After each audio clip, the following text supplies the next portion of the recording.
Je vous fais un retour rapide sur vos annonces que j'ai regardées, accompagnées de votre descriptif. Euh, Évidemment, on va pas rentrer dans le détail comme pour l'accélérateur qui nécessite des études beaucoup plus poussées, mais euh, ce qui me saute un peu aux yeux, c'est un décalage entre le discours, qui est probablement la réalité, bien sûr, euh, que vous tenez en disant que vos biens sont suréquipés de qualité supérieure, et la qualité des annonces, ou en tout cas ce qui transparaît dans les annonces. Euh, on a finalement des photos relativement classiques. Ça manque un petit peu de mise en scène.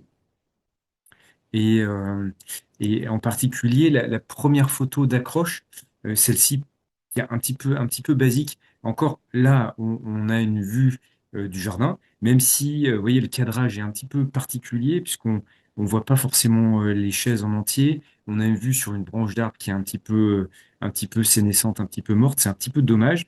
Euh, et on n'a pas la vision tout de suite, la qualité de votre bien. Là, vous dites que c'est une maison de 1703. Sur cette photo-là, bah, je vois juste un jardin. Donc vous gagneriez, alors je sais pas, photo de drone, photo d'ensemble, mais qu'on voit à la fois la maison et le jardin sur votre photo d'accroche. Ici, ici c'est peut-être encore un peu plus fort, c'est-à-dire que votre photo d'accroche montre une pièce assez basique, alors qu'en fait c'est très travaillé derrière. Donc ça manque de mise en perspective. Enfin, en fait, je pense que vous n'êtes pas dit.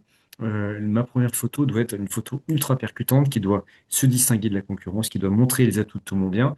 Vous avez choisi votre meilleure photo, entre guillemets, euh, et ça méritait d'être beaucoup plus travaillé. Voilà. Après, ce qui manque sur ici, bah, c'est la photo d'ensemble de la maison, 1703, donc c'est dommage qu'on n'ait pas ça. Et puis, c'est marqué pêche et baignade, et on n'a pas du tout de notion d'eau. Du coup, ça émet un doute, et on va pas être incité à réserver. Donc, je pense que vous perdez pas mal de réservations à cause de ça. Mais faites gaffe à l'algorithme de Airbnb parce que vu que vous êtes coup de cœur des voyageurs, vous avez beaucoup de vues. Mais si vous avez peu de réservations par rapport à ça, bah, ça enclenche un phénomène négatif.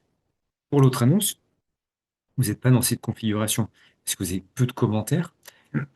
Ça peut déclencher une spirale encore pire parce que peu de commentaires, coup de cœur des voyageurs, il va y avoir une distorsion qui va être de plus en plus flagrante et qui va vous embêter avec Airbnb. Donc moi, ce que je ferais en tout premier, c'est travailler la première photo qui doit être exceptionnelle dans le sens visuel, mais aussi dans le sens, et surtout dans le sens montrer les atouts de votre bien, prouver les atouts de votre bien avec la photo. Voilà, c'est ce que je ferais en tout premier lieu. Je vous remercie Stéphanie, je vous dis à très très vite. Ciao, ciao.